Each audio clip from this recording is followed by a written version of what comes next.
बालेश्वर रेमुणा बीजेपीर जन आशीर्वाद समावेश युवनेता विजय सेठी नेतृत्व में रेमुणा मंदिर छक निकट में जन आशीर्वाद समावेश अनुष्ठित हो जाइछि। रेमुणा निर्वाचन मंडलीर बीजेपीर विधायक टिकेट पूर्वतन विधायक गोविंद चंद्र दास को प्रदान करा जाइछि। निर्वाचन मंडली में बीजेपी नेता और कर्मी मतामत न नहीं दल टिकेट घोषणा करिछि। एने टिकेट परिवर्तन करने श्री सेठी दाबी करिसेंति। एही समावेश में प्राय 3000 ऊर्ध्व कर्मी जोग देइथिले।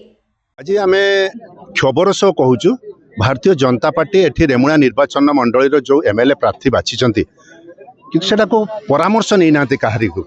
एठी जो वरिष्ठ कार्यकर्ता अच्छा सरपंच समिति सभ्य अच्छा बहु दिन पुराना कार्यकर्ता जो मैंने एठी दल को तैयारी करछंती कहारी परामर्श न देकी न नहीं से भाया गोटे दल को चयन कर क्षोभ आमर सैया आज लोक मैंने आपे आपे आसीचंती तांकर क्षोभ प्रकाश करने जे दल कहारी परामर्श न नहीं गोटे जन को बाछिला भाया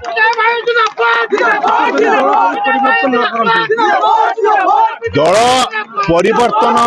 आमर आजिकार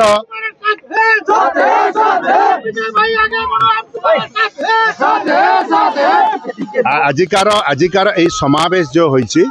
आमे तो दल उपरे आमे कहूछु आजिकार समावेश निश्चित भाव में राज्य कार्यकर्ता जिलार वरिष्ठ कार्यकर्ता समस्ते निश्चित भाव में चिंता करेंगे। आमे आज भी दाबी करुचु जे परिवर्तन हो। विजय सेठी आज आपण जो रास्तार जो बाटे लोक पचारे लोक मैंने स्वेच्छा कहते गोटे इंजीनियर विजय सेठी शिक्षित लोक निश्चित भाव भारतीय जनता पार्टी जदि प्रार्थी होते निश्चित भाव में जीति था तेणु दल एभलिया जन को देछि आमे सेतिपय कई संतुष्ट नु जदि तो आज ए समावेश लोक मैंने जो आसीचंती आमर गोटे कोर कमिटी अच्छी आम आजिकर समावेश पर आम बसबू प्रत्येक पंचायतर कार्यकर्ता जो मैंने अच्छा वरिष्ठ कार्यकर्ता परामर्श नहीं परवर्ती कार्यक्रम आम स्थिर करूँ। जन आशीर्वाद समावेश नहीं साधारण जनता रेमुणार जो विभिन्न पुरपल्ली आसी छुट्टी आसी से गोटे आशा भरसा करुले दीर्घ नुआ निर्वाचन मंडली है बोध हुए भावना को इच्छा शक्ति एवं रेमुणार जो सामग्रिक विकास को आखिया रखी जो नेतृत्व दरकार हो पारे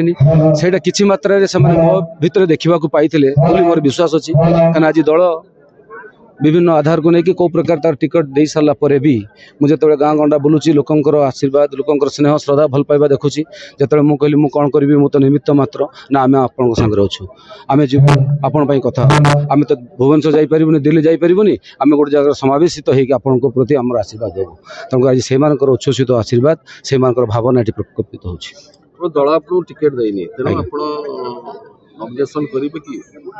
नहीं नॉमिनेशन करबा पछर कथा मु एबे भी आशावादी अछि दल निश्चित भाव में आउथरे पुनर्विचार करिवो तापर लोकंक मतामत नहीं जहाँ करा लोकंकर मत नहीं जहाँ माकू बढ़े आज समावेश लोक मैंने आसिले जे आमे आमर गोटे जगह समावेश हेले आम भारतीय जनता पार्टी जो राज्य कर्मकर्ता जिला कर्मकर्ता नेतृमंडली से माने निष्पत्ति ठीक कर भूल कर पुनर्विचार करेंगे आउ सदा बेले ग्रहणीयता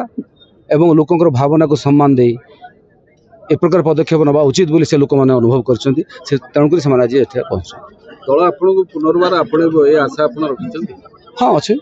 कहीं अपने पार। बालेश्वर भागवत दास को रिपोर्ट अपराह्न लाइव।